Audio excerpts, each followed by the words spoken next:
March ತಿಂಗಳವರೆಗೂ ಕೂಡ ಎಚ್ಚರಿಕೆಯಿಂದ ಇರಬೇಕು. ಇಂತಹ ವ್ಯಕ್ತಿಗಳಿಂದ ದೂರ ಇರಿ. ನೀವು ಎಡವಿ ಬೀಳ್ಲಿ ಅಂತಾನೆ ಇಂಥ ವ್ಯಕ್ತಿಗಳು ಕಾಯ್ತಾ ಇಲ್ಲ. ಹೊಸ ಅಧ್ಯಾಯ ಈಗ ಪ್ರಾರಂಭ.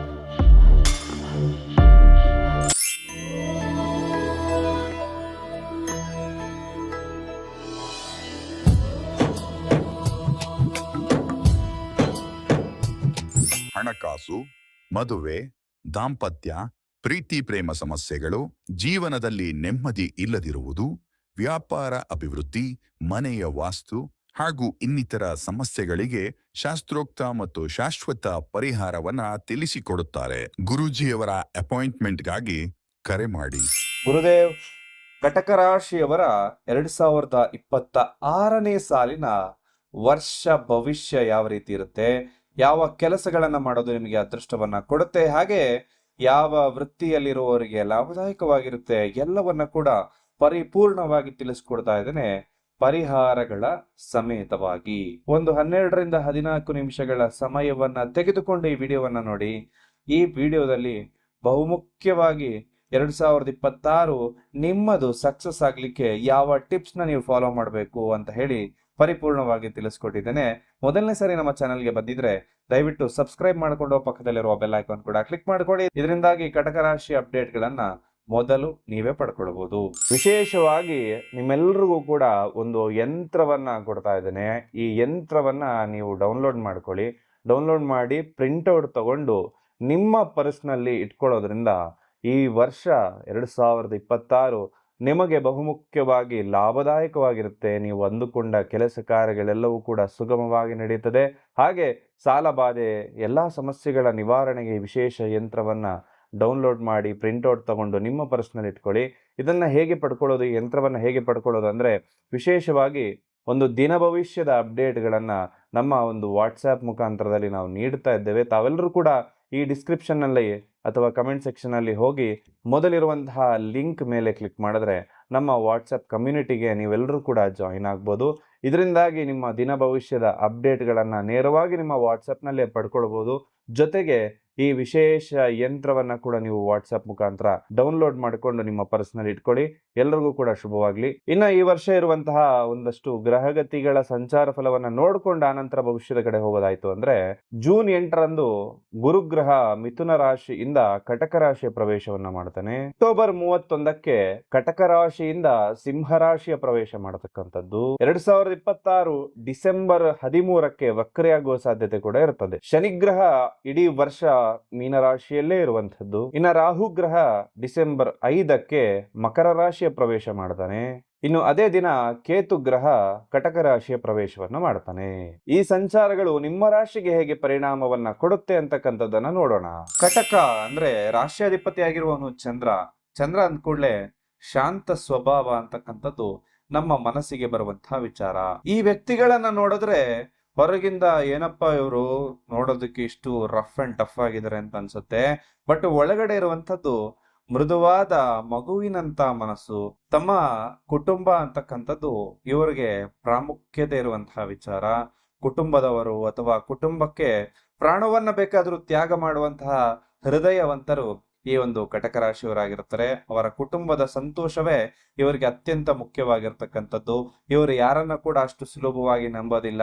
ಒಂದ್ಸರಿ ನಂಬಿದ್ರು ಅಂದ್ರೆ ಅವರಿಗೆ ಪ್ರಾಣ ಕೊಡೋದಕ್ಕೂ ಕೂಡ ಸಿದ್ಧರಾಗಿರ್ತಾರೆ. ಕರ್ಕಾಟಕ ಅಂದ ಕೂಡ್ಲೆ ಕಾಣುವಂಥದ್ದು ಏಡಿ ಹೇಗೆ ಒಂದು ಹೊರಗಿಂದ ಪದರದಲ್ಲಿ ಒಂದು ಸ್ಟ್ರಾಂಗ್ ಆಗಿರುವಂತಹ ಒಂದು ಚಿಪ್ಪನ್ನ ಇಟ್ಟಿರುತ್ತೋ, ಕಟಕ ರಾಶಿಯವರು ಕೂಡ ಅಷ್ಟೇ. ನೋಡೋದಕ್ಕೆ ಸ್ವಲ್ಪ ಅದೇ ತರ ಕಾಣಿಸ್ತಾರೆ, ಒಳಗಡೆ ಬಹಳ ಮೃದುವಾಗಿರ್ತಾರೆ. ಈ ಕಟಕ ರಾಶಿಯವರನ್ನ ಅರ್ಥ ಮಾಡ್ಕೊಳ್ಳೋದು ಕೂಡ ಬಹಳ ಕಷ್ಟ. ಒಂದು ಸರಿ ಅರ್ಥ ಆಯ್ತು ಅಂದ್ರೆ, ಯಾರಾದ್ರೂ ಕಟಕ ರಾಶಿಯವರು ನಿಮ್ಮ ಲೈಫ್ ಪಾರ್ಟ್ನರ್ ಇದ್ದಾರೆ ಅಂದ್ರೆ ಅಂತಹ ಬಾಳ ಸಂಗಾತಿ ಪಡೆಯೋದಕ್ಕೆ ನೀವು ಅದೃಷ್ಟ ಮಾಡಿರ್ಬೇಕು. ಕಟಕ ರಾಶಿಯವರಿಗೆ ಯಾವುದು ಸರಿ ಯಾವುದು ತಪ್ಪು ಅಂತಕ್ಕಂಥದ್ರ ಬಗ್ಗೆ ಪೂರ್ಣ ಮಾಹಿತಿ ಇರುತ್ತೆ. ನಾನು ಮಾಡ್ತಾ ಇರೋದು ಸರಿನಾ ತಪ್ಪ ಅಂತ. ಯಾಕಂದ್ರೆ ಇವರು ಯಾವುದೇ ಕಾರಣಕ್ಕೂ ತಪ್ಪು ಹಾದಿಯನ್ನ ಹಿಡಿಯೋದಕ್ಕೆ ಇಷ್ಟಪಡೋದಿಲ್ಲ. ಇವರನ್ನ ಸ್ನೇಹಿತರಾಗ್ಬೇಕು, ಇವ್ರಿಗೆ ಸ್ನೇಹಿತರು ಬೇಕು ಅಂದ್ರೆ ಬಹಳ ಟೈಮ್ ತಗೊಳ್ತಾರೆ ಒಬ್ಬರನ್ನ ಸ್ನೇಹಿತರಾಗಿ ಸ್ವೀಕರಿಸೋದಕ್ಕೆ. ಆದ್ರೆ ವಿಪರ್ಯಾಸ ಏನು ಅಂದ್ರೆ, ಅಷ್ಟು ಟೈಮ್ ತಗೊಂಡು ಒಬ್ಬನ ಸ್ನೇಹಿತ ಅಂತ ಸ್ವೀಕರಿಸಿದ ನಂತರವೂ ಕೂಡ ಅಂತಹ ಸ್ನೇಹಿತರೇ ಇವರಿಗೆ ಯಾಮಾರಿಸೋದು. ಹಣ ಕೊಡ್ತೀನಿ ಅಂತ ಹೇಳಿ ತಗೊಂಡು ಯಾಮಾರಿಸ್ತಕ್ಕಂಥದ್ದು, ಅಥವಾ ಇವರ ಹೆಸರಲ್ಲಿ ಶ್ಯೂರಿಟಿ ಹಾಕಿಸಿ ಯಾಮಾರಿಸುವಂಥದ್ದು, ಅಥವಾ ಒಂದು ಪ್ರೀತಿ ವಿಚಾರದಲ್ಲಿ ಯಾಮಾರಿಸುವಂಥದ್ದು. ಯಾಕಂದ್ರೆ ಕಟಕ ರಾಶಿಯವ್ರನ್ನ ಯಾಮಾರಿಸಿದ್ದು ಅಷ್ಟು ಸುಲಭವಲ್ಲ. ಒಂದ್ಸರಿ ಅವ್ರು ಯಾರನ್ನಾರು ನಂಬ್ತಾರೆ ಅಂದ್ರೆ ಬ್ಲೈಂಡ್ ಆಗಿ ನಂಬಿಡ್ತಾರೆ, ಅದೇ ಅವರ ಮುಖ್ಯ ಸಮಸ್ಯೆ. ಆದ್ರೆ ಈ ಒಂದು ಯಾಮಾರಿಸಿದ ಮೇಲೆ ಅದರಿಂದ ಹೊರಗಡೆ ಬರ್ತಾರ ಅಂದ್ರೆ ಇಲ್ಲ, ಅದೇ ಗುಂಗಲ್ಲಿ ಗತಕಾಲದಲ್ಲಿ ಬದುಕುವಂತಹ ಮನಸ್ಥಿತಿ ಕೂಡ ಕಟಕ ರಾಶಿಯಲ್ಲಿದೆ. ಕಟಕ ರಾಶಿಯವರು ಏನಾದ್ರೂ ಅಡುಗೆ ಮಾಡುವಂಥದ್ದು, ಬಹಳ ರುಚಿಕರ ಅಡುಗೆಯನ್ನ ಕಟಕ ರಾಶಿಯವರು ಮಾಡ್ತಾರೆ. ಹಾಗೆ ಇವರೇನಾದ್ರೂ ವೈದ್ಯರಾಗಿತ್ತು ಅಂದ್ರೆ, ಅಥವಾ ಸಮಾಜ ಸೇವಕರಾದಾಗ ಇವರಲ್ಲಿ ಇರ್ತಕ್ಕಂತಹ ಹೈಯೆಸ್ಟ್ ಪೊಟೆನ್ಷಿಯಲ್ ಕೂಡ ಹೊರಗಡೆ ಬರುತ್ತೆ. ಇವರ ಕೈಗುಣ, ವೈದ್ಯರಾಗಿ ಇವರ ಕೈಗುಣ, ಬಹುತೇಕ ಯಶಸ್ವಿಯಾಗಿರ್ತಕ್ಕಂತಹ ಕೈಗುಣ ಈ ಒಂದು ಕಟಕ ರಾಶಿಯವರಂತೆ. ಕಟಕ ರಾಶಿಯವರು ಯಾವತ್ತಿದ್ರೂ ಸಕ್ಸಸ್ ಆಗೋದು 36ರಿಂದ 38 ವರ್ಷ ಕಳೆದ ನಂತರ. ಯಾಕಂದ್ರೆ ಇವರಿಗೆ ಅವರ ತಪ್ಪುಗಳು ಎಲ್ಲವೂ ಕೂಡ ಅರ್ಥ ಆಗ್ಬೇಕಾದ್ರೆ ಇಷ್ಟು ಅರ್ಧ ವಯಸ್ಸೇ ಹೋಗ್ಬಿಟ್ಟಿರುತ್ತೆ. ಹಾಗಾಗಿ ಕಟಕ ರಾಶಿಯವರು ಎಷ್ಟು ಬೇಗ ಈ ಎಲ್ಲಾ ವಿಚಾರಗಳನ್ನ ಅರ್ಥ ಮಾಡ್ಕೊಳ್ತಾರೋ ಆಗ್ಲೇ ಅವರು ಸಕ್ಸಸ್ ಆಗೋದು. ಇಷ್ಟೊತ್ತು ನೀವು ಕೇಳಿದ್ದು ಸರಿ ಇದೆ ಅಂತ ನಿಮಗೆ ಅನಿಸ್ತು ಅಂದ್ರೆ ಜೈ ಮಹಾಲಕ್ಷ್ಮಿ ಅಂತ ಹೇಳಿ ಒಂದು ಕಮೆಂಟ್ ಅನ್ನ ಕೂಡ ನೀಡಿ. ಯಾಕಂದ್ರೆ ಮಹಾಲಕ್ಷ್ಮಿಯ ಕೃಪೆ ಕಟಕ ರಾಶಿಯ ಮೇಲೆ ಸದಾ ಇರಬೇಕು, ಆಗ ಮಾತ್ರ ಕಟಕ ರಾಶಿಯವರು ಸಕ್ಸಸ್ ಆಗೋದಕ್ಕೆ ಸಾಧ್ಯ. ಇನ್ನು ಕಟಕ ರಾಶಿಯವರಿಗೆ ಜೀರ್ಣಾಂಗ ವ್ಯವಸ್ಥೆ ಅಥವಾ ಎದೆ, ಹೃದಯ ಇದೆಲ್ಲವೂ ಕೂಡ ಚಂದ್ರನ ಪಾರಿಪತ್ಯ ಇರತಕ್ಕಂತಹ ವಿಚಾರಗಳಾಗಿರೋದ್ರಿಂದ ಇವರಿಗೆ ಈ ರಿಲೇಟೆಡ್ ಸಮಸ್ಯೆಗಳೇ ಜಾಸ್ತಿ. ಅಂದ್ರೆ ಇವರೇನಾದ್ರೂ ಮನಸ್ಸಿಗೆ ಹಚ್ಕೊಂಡು ಕೂತ್ರು ಅಂದ್ರೆ ಊಟ ಮಾಡೋದಿಲ್ಲ. ಈ ಊಟ ಸರಿಯಾಗಿ ಮಾಡದೇ ಇರೋದ್ರಿಂದ ಇವರಿಗೆ ಗ್ಯಾಸ್ಟ್ರಿಕ್ ಆಗುವಂಥದ್ದಾಗಿರ್ಬೋದು, ಅಥವಾ ಒಂದು ಎಂಡೋಸ್ಕೋಪಿ ಮಾಡಬೇಕು ಅಂತಾನೆ ಹೇಳ್ಬಿಡ್ತಾರೆ ಡಾಕ್ಟರ್, ಇವರನ್ನೇನಾದ್ರು ಹೊಟ್ಟೆ ಸಮಸ್ಯೆ ಅಂತ ಹೇಳಿ ಕರ್ಕೊಂಡು ಹೋಗ್ಬಿಟ್ರೆ. ಆ ಮಟ್ಟಿಗೆ ಹೊಟ್ಟೆಗೆ ಸಂಬಂಧಪಟ್ಟಂತಹ ಸಮಸ್ಯೆಗಳನ್ನ ಈ ಒಂದು ಕಟಕ ರಾಶಿಯವರು ಎದುರಿಸ್ಬೇಕಾಗತ್ತೆ. ಎದೆಗೆ ಸಂಬಂಧಪಟ್ಟಂತಹ ಸಮಸ್ಯೆಗಳನ್ನ ಎದುರಿಸ್ಬೇಕಾಗತ್ತೆ. ನಿಮ್ಮ ಜಾತಕ ತೆಗೆದು ನೋಡ್ತು ಅಂದ್ರೆ ಚಂದ್ರ ಇರ್ತಕ್ಕಂಥದ್ದು ಕಟಕ ರಾಶಿಯಲ್ಲಿ ಇರ್ತಾನೆ. ಯಾಕಂದ್ರೆ ಚಂದ್ರ ಯಾವ ರಾಶಿಯಲ್ಲಿ ಇರ್ತಾನೋ ಅದೇ ನಿಮ್ಮ ರಾಶಿಯಾಗಿರೋದ್ರಿಂದ ಲಗ್ನ ತುಂಬಾ ಇಂಪಾರ್ಟೆಂಟ್ ಆಗುತ್ತೆ ಕಟಕ ರಾಶಿಯವರಿಗೆ. ಹಾಗಾಗಿ ಲಗ್ನದಿಂದ ಅದು ಎಷ್ಟನೇ ಮನೆ ಅಂತಕ್ಕಂಥದ್ದನ್ನು ನೋಡಿಕೊಂಡು ಅದಕ್ಕನುಗುಣವಾಗಿರುವ ಪರಿಹಾರವನ್ನ ಕಟಕ ರಾಶಿಯವರು ಮಾಡಬೇಕಾಗತ್ತೆ. ನೀವು ಜೀವನದಲ್ಲಿ ಸಕ್ಸಸ್ ಆಗ್ಲಿಕ್ಕೆ ಮಹಾಲಕ್ಷ್ಮಿ ಆರಾಧನೆ ಮಾಡಬೇಕು ಅಂತ ಹೇಳಿದೆ. ಈ ಮಹಾಲಕ್ಷ್ಮಿಗೆ ಬೆಳಗ್ಗೆ 6:30 7:30 ಒಳಗಡೆ ದೀಪ ಹಚ್ಚಿ, ತುಪ್ಪದ ದೀಪ ಹಚ್ಚಬೇಕು. ಇದು ಶುಕ್ರವಾರದ ದಿನ ಮಾಡಿ ಅಥವಾ ಸೋಮವಾರದ ದಿನ ಮಾಡಿ. ಈ 2 ದಿನಗಳು ಬಹಳ ವಿಶೇಷ. ಯಾಕಂದ್ರೆ ಒಂದು ಸೋಮ ಅಂತಕ್ಕಂಥದ್ದು ಚಂದ್ರನ ಹೆಸರೇ. ಹಾಗಾಗಿ ಈ 2 ದಿನಗಳು ಬಹಳ ವಿಶೇಷವಾಗಿರ್ತಕ್ಕಂಥದ್ದು. ಕೆಂಪು ಹೂವುಗಳನ್ನ ಈ ಮಹಾಲಕ್ಷ್ಮಿಗೆ ನೀವು ಅರ್ಪಣೆಯನ್ನ ಮಾಡಬೇಕು. ಇದರಿಂದಾಗಿ ಕಟಕ ರಾಶಿಯವರು ಜೀವನದಲ್ಲಿ ಸಕ್ಸಸ್ ಆಗ್ತಾರೆ. ಇನ್ನು 2026 ನಿಮಗೆ ಸಕ್ಸಸ್ ಆಗ್ಬೇಕು ಅಂದ್ರೆ ಈ ಒಂದು ಟಿಪ್ಸ್ ಗಳನ್ನ ನೀವು ಫಾಲೋ ಮಾಡ್ಕೊಳ್ಳಿ. ಏನಪ್ಪಾ ಅಂತಂದ್ರೆ, ಮೊದಲು ವೈಯಕ್ತಿಕ ಜೀವನ ಅಥವಾ ನಿಮ್ಮ ಒಂದು ಪರ್ಸನಲ್ ಕೆರಿಯರ್ ಎಲ್ಲವೂ ಹೇಗಿರುತ್ತೆ ಅಂತ ನೋಡೋಣ.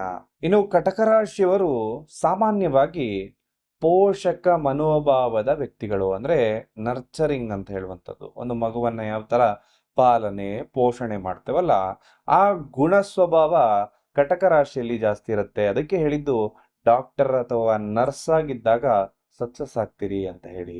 ಕಟಕ ರಾಶಿಯವರನ್ನ ಯಾರು ಬೇಕಾದ್ರೂ ಸುಲಭವಾಗಿ ನಂಬೋದು. ಯಾಕಂದ್ರೆ ಇವರನ್ನ ಒಂದ್ಸರಿ ನಂಬ್ತು ಅಂದ್ರೆ ಇವರು ಯಾವುದೇ ಕಾರಣಕ್ಕೂ ಯಾಮಾರಿಸುವಂತ ಬುದ್ಧಿ ಇಲ್ಲ, ಅಥವಾ ನಡು ನೀರಿನಲ್ಲಿ ಕೈ ಬಿಡುವಂತಹ ಗುಣ ಕೂಡ ಇವರಿಗಿಲ್ಲ. ನಿಷ್ಠೆಯಿಂದ ಅವ್ರಿಗೆ ವಹಿಸಿರುವಂತಹ ಕೆಲಸವನ್ನ ಸಮರ್ಥವಾಗಿ ಮಾಡ್ತಾ ಇರ್ತಾರೆ. ಕಷ್ಟಪಟ್ಟು ಕೆಲಸ ಮಾಡ್ತಾರೆ, ನಿರಂತರವಾಗಿ ಕೆಲಸ ಮಾಡ್ತಾರೆ. ಜೊತೆಗೆ ಇವರು ಪರಿಶ್ರಮ ಇರುವಂತಹ ವ್ಯಕ್ತಿಗಳು ಕೂಡ ಹೌದು. ಕಟಕ ರಾಶಿಯವರಿಗೆ ಯಾವ್ದಾದ್ರು ಕೆಲಸವನ್ನ ವಹಿಸಿದ್ರೆ ಅತ್ಯಂತ ಪರಿಶ್ರಮದಿಂದ, ನಿಷ್ಠೆಯಿಂದ ಆ ಕೆಲಸವು ಸಂಪೂರ್ಣ ಆಗುವವರೆಗೂ ಕೂಡ ಬಹಳ ಒಂದು ಜವಾಬ್ದಾರಿಯಿಂದಾಗಿ ಆ ಕೆಲಸವನ್ನ ಕೂಡ ಸಂಪೂರ್ಣ ಮಾಡ್ತಾರೆ.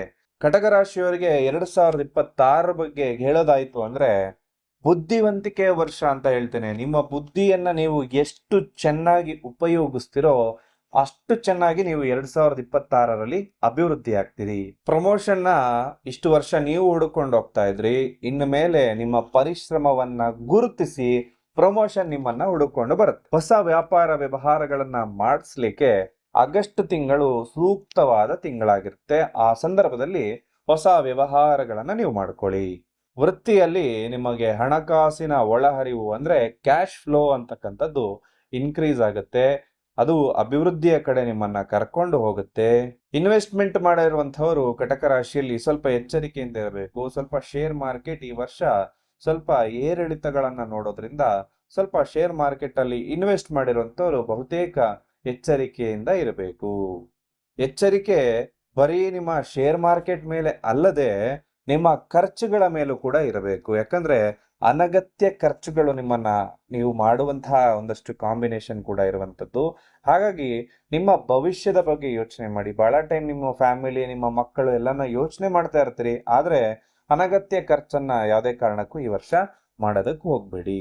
ಗಂಡ ಹೆಂಡತಿ ನಡುವೆ ಕಲಹ ಆಗ್ತಾ ಇದ್ರೆ ಅಥವಾ ಒಂದಷ್ಟು ಬೇಜವಾಬ್ದಾರಿತನ ಅವರದ್ದು ನಿಮ್ದು ಅಂತ ಇತ್ತು ಅಂದ್ರೆ ಈ ಒಂದು ವರ್ಷ ಸ್ವಲ್ಪ ಹೊಂದಾಣಿಕೆ ಕಡೆ ಗಮನವನ್ನ ಕೊಡಬೇಕು. ಹೊಂದಾಣಿಕೆ ಇಬ್ಬರದ್ದು ಕೂಡ ಇನ್ಕ್ರೀಸ್ ಆಗ್ಲಿಕ್ಕೆ ನಿಮ್ಮ ಶ್ರಮ ಕೂಡ ಅಗತ್ಯ ಆಗಿರುತ್ತೆ. ಹಾಗಾಗಿ ಸ್ವಲ್ಪ ಅದರ ಕಡೆ ಗಮನ ಇಟ್ಟು ನೀವು ಒಂದಷ್ಟು ಪರಿಹಾರಗಳನ್ನ ಮಾಡ್ಕೊಳ್ಬೇಕಾಗತ್ತೆ. ಹಾಗೆ ಕಟಕ ರಾಶಿಯವರ ಕುಟುಂಬದಲ್ಲಿ ಈ ವರ್ಷ ಸ್ವಲ್ಪ ಸಾಮರಸ್ಯ ಅಂತಕ್ಕಂಥದ್ದು ಹೆಚ್ಚಾಗತ್ತೆ. ಒಬ್ಬರನ್ನ ಒಬ್ಬರು ಅರ್ಥ ಮಾಡಿಕೊಂಡು ನಿಮ್ಮ ಜೀವನವನ್ನ ಅಭಿವೃದ್ಧಿ ಪಡಿಸ್ಕೊಳ್ಳಿಕ್ಕೆ ಇದು ಸೂಕ್ತವಾದ ವರ್ಷ. ಇನ್ನ ಪ್ರೇಮಿಗಳು ವಿಡಿಯೋ ನೋಡ್ತಾ ಇರೋಂಥವ್ರು ಈ ವರ್ಷ ಹಸಮಣೆ ಇರುವಂತಹ ಒಂದಷ್ಟು ಕಾಂಬಿನೇಷನ್ ಕೂಡ ಇದೆ. ಅವಿವಾಹಿತರಿಗೆ ಮದುವೆಯ ಪ್ರಸ್ತಾವನೆಗಳು, ಪ್ರಪೋಸಲ್ ಕೂಡ ಈ ವರ್ಷ ಬರಬಹುದು. ಅದು ಹುಡುಗ ಆಗಿರ್ಲಿ ಒಂದಷ್ಟು ಪ್ರಪೋಸಲ್ ಕೂಡ ಬರಬಹುದು. ಅಕ್ಟೋಬರ್ ತಿಂಗಳ ನಂತರ 2026 ಅಕ್ಟೋಬರ್ ತಿಂಗಳ ನಂತರ ವಿವಾಹ ಯೋಗಗಳು ಕೂಡ ಹೆಚ್ಚಾಗಿರುತ್ತೆ. ಈ ವರ್ಷದಲ್ಲಿ ನೀವು ನಿಮ್ಮ ಸಂಬಂಧಗಳನ್ನ ಗಟ್ಟಿ ಮಾಡ್ಕೊಳ್ಬೇಕು. ಸಂಬಂಧಗಳ ಕಡೆ ಒಂದಷ್ಟು ಗಮನ ಅಂತಕ್ಕಂಥದ್ದನ್ನ ಕೊಡಬೇಕು. ಸಂಬಂಧಗಳನ್ನ ಬಲಪಡಿಸ್ಕೊಂಡು ನಿಮ್ಮ ಸಂಬಂಧವನ್ನ ಚೆನ್ನಾಗಿ ಇಟ್ಕೊಳ್ಳೋದ್ರ ಕಡೆ ಗಮನವನ್ನ ಕೊಡಬೇಕು. ಆರೋಗ್ಯದ ವಿಚಾರವಾಗಿ ಈ ವರ್ಷ ಉತ್ತಮ ಫಲ ಅಂತಕ್ಕಂಥದ್ದು ನಿಮ್ಮ ಆರೋಗ್ಯದಲ್ಲಿದೆ. ಚಿಕ್ಕ ಪುಟ್ಟ ಸಮಸ್ಯೆಗಳು ಅಥವಾ ಒಂದಷ್ಟು ಜ್ವರ, ನೆಗಡಿ, ಶೀತ, ಕೆಮ್ಮು ಇವೆಲ್ಲವೂ ಕೂಡ ಈ ವರ್ಷ ಬಾಧಿಸುವಂತಹ ಲಕ್ಷಣಗಳು ನಿಮ್ಮ ಕಟಕ ರಾಶಿಯಲ್ಲಿ ಇರ್ತಕ್ಕಂಥದ್ದು. ಹಾಗೆ ಒಟ್ಟಾರೆಯಾಗಿ ನಿಮ್ಮ ಆರೋಗ್ಯ ಈ ವರ್ಷ ಚೆನ್ನಾಗಿದೆ. ಉನ್ನತ ಶಿಕ್ಷಣ ಅಥವಾ ವಿದ್ಯಾರ್ಥಿಗಳಿಗೆ ಹೇಗಿದೆ ಅಂದ್ರೆ, ವಿದೇಶಕ್ಕೆ ಹೋಗ್ಬೇಕು ಅಂತ ಯಾರಾದ್ರೂ ವಿದ್ಯಾರ್ಥಿಗಳು ಕನಸನ್ನ ಕಾಣ್ತಾ ಇತ್ತು ಅಂದ್ರೆ ನಿಮಗೆ ಸ್ವಲ್ಪ ಮಿಶ್ರ ಫಲ ಇದೆ. ಜೊತೆಯಲ್ಲಿ ವಿದ್ಯಾರ್ಥಿಗಳಿಗೆ ಸ್ವಲ್ಪ ಈ ವರ್ಷ ಅವರ ತಂದೆ ತಾಯಿಯರಿಂದ ಕೂಡ ಮಿಶ್ರ ಫಲ ಇರುವಂತದ್ದು. ಹಾಗಾಗಿ ಸ್ವಲ್ಪ ಗಮನ ಇಟ್ಟು ಓದುವಂಥದ್ದು ಅಗತ್ಯವಾಗುತ್ತೆ. ಇನ್ನ ವ್ಯಾಯಾಮ ಮಾಡುವಂಥದ್ದು ಅಥವಾ ಒಂದಷ್ಟು ಯೋಗಾಸನ, ಜಿಮ್ ಮಾಡುವಂಥದ್ದು, ವಾಕಿಂಗ್ ಮಾಡುವಂಥದ್ದು ಪ್ರತಿಯೊಬ್ಬರು ಕೂಡ ಮಾಡ್ಕೊಂಡು ಹೋಗಿ. ಇದರಿಂದ ನಿಮಗೆ ಲಾಭದಾಯಕವಾಗಿರುತ್ತೆ. ಹಾಗೆ ಕಟಕ ರಾಶಿಯವರು ಇಷ್ಟು ವರ್ಷದಿಂದ ಯಾರ್ಯಾರು ಕಷ್ಟಪಟ್ಟು ಕೆಲಸವನ್ನ ಮಾಡ್ತಾ ಇದ್ದೀರಿ, ನನಗೊಂದು ರೆಕಗ್ನಿಷನ್ ಇಲ್ಲ ಅಂತ ಹೇಳಿ ಯಾರ್ಯಾರು ಒದ್ದಾಡ್ತಾ ಇದ್ದೀರೋ ಅಂತವರಿಗೆ ಮಾತ್ರ ಮಾರ್ಚ್ ತಿಂಗಳ ನಂತರ ಖಂಡಿತವಾಗ್ಲೂ ಲಾಭದಾಯಕವಾಗಿರುತ್ತೆ. ಮಾರ್ಚ್ ತಿಂಗಳವರೆಗೂ ಸ್ವಲ್ಪ ಮಿಶ್ರ ಫಲಿತಾಂಶ ಇರುತ್ತೆ. ಆ ನಂತರದಲ್ಲಿ ಲಾಭ ಆಗುತ್ತೆ. ಯಾವಾಗಿಂದ ಅಂದ್ರೆ ಯುಗಾದಿ ನಂತರ ಲಾಭ ಆಗುತ್ತೆ. ಜೂನ್ ತಿಂಗಳಲ್ಲಿ ಮನೆಯಲ್ಲಿ ಶುಭ ಕಾರ್ಯಗಳು ನಡೆಯುವಂತಹ ಸಂದರ್ಭಗಳು ಕೂಡ ಬರುತ್ತೆ. ಆಗ್ಲೇ ಹೇಳಿದೆ, ಅಕ್ಟೋಬರ್ ತಿಂಗಳಲ್ಲಿ ವಿವಾಹ ಯೋಗಗಳು ಕೂಡ ಪ್ರಾಪ್ತಿಯಾಗುತ್ತೆ. ಕೆಲವೊಬ್ಬರ ಜೀವನದಲ್ಲಿ ರಾಜಯೋಗ ಇದ್ರೂ ಕೂಡ ಸಾಮಾನ್ಯ ವ್ಯಕ್ತಿಯ ತರ ಜೀವನವನ್ನ ನಡೆಸ್ತಾ ಇರ್ತಾರೆ. ಇನ್ನು ಕೆಲವರ ಜೀವನದಲ್ಲಿ ಯಾವುದೇ ಯೋಗ ಇಲ್ಲದಿದ್ರೂ ಕೂಡ ದಿನದಿಂದ ದಿನಕ್ಕೆ ಅಭಿವೃದ್ಧಿಯನ್ನ ಆಗ್ತಾರೆ.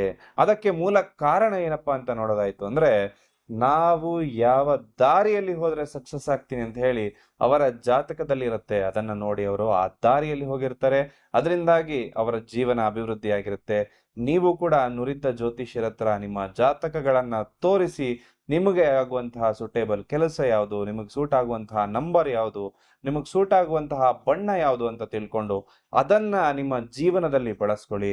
ಅದನ್ನ ಬಳಸೋದ್ರಿಂದ ನಿಮ್ಮ ಹೆಸರು ನಿಮಗೆ ಅದೃಷ್ಟ ತರ್ತಾ ಇದೆಯಾ ಇಲ್ವೋ, ಎಲ್ಲವೂ ಕೂಡ ನಿಮಗೆ ಅದೃಷ್ಟ ತರ್ತಕ್ಕಂಥ ವಿಚಾರಗಳೇ ಸರಿ.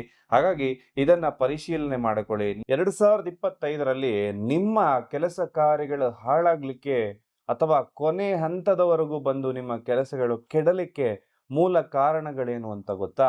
ಅದು 2 ಕಾರಣಗಳು. ಒಂದು ದೈವ ಬಲ ಇಲ್ಲದೆ ಇರುವಂಥದ್ದು, ಇನ್ನೊಂದು ಜನಗಳ ಕೆಟ್ಟ ದೃಷ್ಟಿ ನಿಮ್ಮ ಮೇಲೆ ಇರ್ತಕ್ಕಂಥದ್ದು. ಏನಾಗುತ್ತೆ, ನಮ್ಮ ಕುಟುಂಬದವರು ಅಥವಾ ನಮ್ಮ ಹಿತೈಷಿಗಳು ಅಂತ ಹೇಳಿಕೊಂಡು ನಮ್ಮ ಸುತ್ತಮುತ್ತ ಇರುವಂತಹ ವ್ಯಕ್ತಿಗಳಾಗಿರ್ಬೋದು ಅಥವಾ ನೇರವಾಗಿ ನಮ್ಮ ಶತ್ರುಗಳೇ ಆಗಿರ್ಬೋದು, ನಮ್ಮ ಮೇಲೆ ಯಾವಾಗ್ಲೂ ಕೆಟ್ಟ ದೃಷ್ಟಿಯನ್ನ ಇಟ್ಟಿರ್ತಾರೆ. ಯಾವಾಗ ಅಂದ್ರೆ, ನಾವೇನೋ ಕೆಲಸ ಕಾರ್ಯವನ್ನ ಮಾಡ್ಬೇಕು ಅನ್ಕೊಂಡು ಎಲ್ಲರ ಹತ್ರ ವಿಚಾರವನ್ನ ಡಿಸ್ಕಸ್ ಮಾಡ್ತಾ ಇರ್ತೇವೆ, ಹೇಗ್ ಮಾಡಬಹುದು ಅಂತ ಹೇಳಿ. ಕೆಲಸ ಆಗೋದಕ್ಕಿಂತ ಮುಂಚೆನೇ ಮಾತಾಡ್ತಾ ಇರ್ತೇವೆ. ಆಗ ಏನಾಗುತ್ತೆ, ಈ ಜನಗಳು ಹೊಟ್ಟೆ ಕಿಚ್ಚಿನಿಂದ ಆಗಿರ್ಬೋದು ಅಥವಾ ಅವ್ರು ನನ್ನಿಂದ ಮುಂದೆ ಹೋಗ್ತಾ ಇದ್ದಾನಲ್ಲ ಅಂತ ಹೇಳಿ ಕೆಲವೊಬ್ಬರು ಆ ರೀತಿಯಾಗಿರ್ತಕ್ಕಂತಹ ಯೋಚನೆಗಳನ್ನ ಮಾಡಿದಾಗ ನಮ್ಮ ಜೀವನ ಅಭಿವೃದ್ಧಿಯಾಗದಿರಲಿ, ಅವರ ಒಂದು ಕೆಟ್ಟ ದೃಷ್ಟಿಗಳು ಇದನ್ನೇ ನರದೃಷ್ಟಿ ಅಂತ ಹೇಳ್ತಕ್ಕಂಥದ್ದು. ಈ ನರದೃಷ್ಟಿ ಬಂದಾಗ ಖಂಡಿತವಾಗ್ಲೂ ಕೆಲಸ ಹಾಳಾಗುತ್ತೆ. ಇದಕ್ಕೆ ಪರಿಹಾರ ಏನು? ಖಂಡಿತವಾಗ್ಲೂ ಹೇಳ್ತೇನೆ. ಇದರ ಜೊತೆಯಲ್ಲಿ ದೈವಬಲ ಯಾವಾಗ ಇರುತ್ತೆ? ನಾವು ಪೂಜೆ ಪುನಸ್ಕಾರವನ್ನ ಮಾಡ್ತಾ ಇದ್ದಾಗ ನಮಗೆ ಎಲ್ಲಾ ರೀತಿ ದೈವಬಲ ಇರುತ್ತೆ ಅಂತಲ್ಲ. ಒಂದು ನಮಗೆ ದೇವರ ಅನುಗ್ರಹ ಅಂತಕ್ಕಂಥದ್ದು, ದೇವರ ದೃಷ್ಟಿ ನಮ್ಮ ಮೇಲೆ ಇರಬೇಕಾಗತ್ತೆ. ಇದಕ್ಕೆ ಮೂಲವಾಗಿ ನಮ್ಮ ಒಂದು ಜಾತಕಗಳು ಬಲಿಷ್ಠವಾಗಿದ್ದಾಗ, ಈ ಒಂದು 9 ಗ್ರಹಗಳು ನಮ್ಮ ಜಾತಕದಲ್ಲಿ ಒಳ್ಳೆ ಪೊಸಿಷನ್‌ಗಳಲ್ಲಿದ್ದಾಗ ನಮ್ಮ ಜೀವನದಲ್ಲಿ ಅದೃಷ್ಟ ಅಂತಕ್ಕಂಥದ್ದಿರುತ್ತೆ. ಈ ಅದೃಷ್ಟ ಇಲ್ಲದಿರುವಾಗ ಅಥವಾ ನಾವು ಅಂದುಕೊಂಡ ಕೆಲಸ ಕಾರ್ಯಗಳು ಸರಿಯಾಗಿ ಆಗದೇ ಇರುವಾಗ ಹಲವಾರು ಸಮಸ್ಯೆಗಳು ನಮ್ಮ ಎದುರು ಬಂದು ನಿಲ್ತದೆ. ಆ ಸಮಸ್ಯೆಗಳನ್ನ ಎದುರಿಸ್ಬೇಕಾದ್ರೆ ಒಂದು ಮುಗಿದ್ರೆ ಇನ್ನೊಂದು ಸಮಸ್ಯೆ ಬರ್ತಕ್ಕಂಥದ್ದು. ಇದಕ್ಕೂ ಕೂಡ ವಿಶೇಷವಾಗಿರತಕ್ಕಂತಹ ಪರಿಹಾರ ನಿಮಗೆ ತಿಳಿಸ್ಕೊಡ್ತಾ ಇದ್ದೇನೆ. ನಿಮ್ಮೆಲ್ರಿಗೂ ಕೂಡ ಕ್ರಿಸ್ಟಲ್‌ಗಳ ಬಗ್ಗೆ ನಾನು ಹಿಂದೆ ಬಹಳಷ್ಟು ಸಾರಿ ಹೇಳಿದ್ದೇನೆ. ಈ ಎಡಗೈಗೆ ವಿಶೇಷವಾಗಿ ಈ 4 ಮಣಿಗಳು, ಅದು ಬಂದು ಧನ ಆಕರ್ಷಣೆ ಆಗ್ಲಿಕ್ಕೆ, ನಮಗೆ ಅದೃಷ್ಟ ಇರಲಿಕ್ಕೆ, ಗುರುಬಲ ಪ್ರಾಪ್ತಿ ಆಗ್ಲಿಕ್ಕೆ ಎಲ್ಲವೂ ಕೂಡ ಎಡಗೈಯಲ್ಲಿ ಈ 4 ಮಣಿಗಳ ಬ್ರೇಸ್ಲೆಟ್ ಅನ್ನ ನೀವೆಲ್ಲರೂ ಕೂಡ ಧರಿಸ್ಕೊಳ್ಳಿ. ಜೊತೆಯಲ್ಲಿ ಈ 3 ಮಣಿಗಳ ಬ್ರೇಸ್ಲೆಟ್ಗಳು ದುಷ್ಟಶಕ್ತಿ ಆಗಿರ್ಬೋದು, ಮಾಟ ಮಂತ್ರ ಸಮಸ್ಯೆಗಳಾಗಿರ್ಬೋದು, ಎಲ್ಲದರಿಂದ ರಕ್ಷಣೆ ನಿಮಗೆ 100% ಸಿಗುತ್ತೆ. ಹಾಗೂ ನೀವು ಮಾಡುವಂತಹ ಕೆಲಸ ಕಾರ್ಯಗಳೆಲ್ಲವೂ ಕೂಡ ಅಭಿವೃದ್ಧಿ ಆಗುತ್ತೆ. ಯಾವುದೇ ಕೆಲಸ ಆದ್ರೂ ಕೂಡ ಕೊನೆ ಹಂತದವರೆಗೂ ಬಂದು ಹಾಳಾಗ್ತಾ ಇದ್ರೆ ಖಂಡಿತವಾಗ್ಲೂ ಗ್ಯಾರಂಟಿಯಿಂದ ಹೇಳ್ತೇನೆ, ನಿಮ್ಮ ಕೆಲಸ ಕೂಡ ಅಭಿವೃದ್ಧಿ ಆಗುತ್ತೆ. ಅದನ್ನ ತಾವೆಲ್ಲರೂ ಕೂಡ ಧರಿಸ್ಕೊಳ್ಳಿ. ಇದರ ಬಗ್ಗೆ ಹೆಚ್ಚಿನ ಮಾಹಿತಿ ಬೇಕಾದಲ್ಲಿ ಕೆಳಕಂಡ ನಂಬರ್ಗೆ ಕರೆ ಮಾಡೋ ಮುಖಾಂತರದಲ್ಲಿ ಮಾಹಿತಿಗಳನ್ನು ಕೂಡ ನೀವು ಪಡ್ಕೊಳ್ಬಹುದು. 2026 ಕಟಕ ರಾಶಿಯವರದ್ದು ಅಭಿವೃದ್ಧಿ ಆಗ್ಲಿಕ್ಕೆ ಮಾಡಬೇಕಾಗಿರುವ ಪರಿಹಾರಗಳೇನು ಅಂತ ನೋಡೋದಾಯ್ತು ಅಂದ್ರೆ, ಕಟಕ ರಾಶಿಯವರು ಪ್ರತಿದಿನ ಅಥವಾ ಅಟ್ಲೀಸ್ಟ್ ಶನಿವಾರ ದಿವಸ ಶಿವನ ದೇವಸ್ಥಾನಕ್ಕೆ ಹೋಗಿ ಅಲ್ಲಿ ಅಭಿಷೇಕ ಅರ್ಚನೆಯನ್ನ ಮಾಡಿಸ್ಕೊಂಡು ಬರಬೇಕು. 2026 ನಿಮ್ಮದು ಸಕ್ಸಸ್ಫುಲ್ ಆಗಿರ್ಲಿಕ್ಕೆ ಸೋಮವಾರದ ದಿನ 9 ಸೋಮವಾರಗಳ ಕಾಲ ಉಪವಾಸ ಮಾಡುವಂಥದ್ದು ನಿಮಗೆ ವೈಯಕ್ತಿಕ ಜೀವನ ಅಥವಾ ಕೆರಿಯರ್ ಸಕ್ಸಸ್ ಕೊಡ್ಲಿಕ್ಕೆ ತುಂಬಾ ಹೆಲ್ಪ್ಫುಲ್ ಆಗಿರುತ್ತೆ. ಹಾಗೆ ಇಲ್ಲಿ ನೀವು ಫಲಹಾರಗಳನ್ನ ತಿನ್ಬೋದು ಅಥವಾ ಒಂದು ಹೊತ್ತಿನ ಊಟವನ್ನಾದ್ರೂ ಮಾಡಿಕೊಂಡು ಈ ಉಪವಾಸವನ್ನ ಮಾಡಿ ಶುಭದಾಯಕವಾಗಿರುತ್ತೆ. ಸೋಮವಾರದ ದಿನ ಬಡವರಿಗೆ ಹಾಲು ಅಥವಾ ಅಕ್ಕಿಯನ್ನ ಕೂಡ ದಾನವಾಗಿ ಕೊಡಬೇಕು. ಇದರಿಂದ ನಿಮ್ಮ ಒಂದಷ್ಟು ಕರ್ಮಾನುಸಾರವಾಗಿ ಬಂದ ಫಲಗಳು ಕೂಡ ಕಮ್ಮಿಯಾಗಿ ಜೀವನ ಅಭಿವೃದ್ಧಿ ಆಗುತ್ತೆ. ನಿಮ್ಮ ಸುತ್ತಮುತ್ತಲಿನ ಪರಿಸರ ಅಂದ್ರೆ ನಿಮ್ಮ ಮನೆಯ ಒಳಗಾಗಿರ್ಬೋದು, ಮನೆಯ ಹೊರಗಾಗಿರ್ಬೋದು, ಪರಿಸರವನ್ನ ಆದಷ್ಟು ಶುಭ್ರವಾಗಿಟ್ಟುಕೊಳ್ಳಿ. ಇದೇ ನಿಮಗೆ ಲಾಭದಾಯಕವಾಗಿ ಲಾಭವನ್ನ ಕೊಡುವಂತಹ ವಿಚಾರಗಳು. ಇದು 2026 ಸಾಲಿನ ವರ್ಷ ಭವಿಷ್ಯವಾಗಿತ್ತು. ನಿಮ್ಮ ಅಂದುಕೊಂಡ ಕೆಲಸ ಕಾರ್ಯಗಳೆಲ್ಲವೂ ಕೂಡ ಆ ಭಗವಂತ ನಿಮಗೆ ಅನುಗ್ರಹವನ್ನ ಮಾಡಲಿ. ಅಂದುಕೊಂಡ ಕೆಲಸ ಕಾರ್ಯ ಎಲ್ಲ ಸಕ್ಸಸ್ ಆಗ್ಲಿ. ಎಲ್ರಿಗೂ ಕೂಡ ಶುಭವಾಗ್ಲಿ. ಸರ್ವೇ ಜನಃ ಸುಖಿನೋ ಭವಂತು.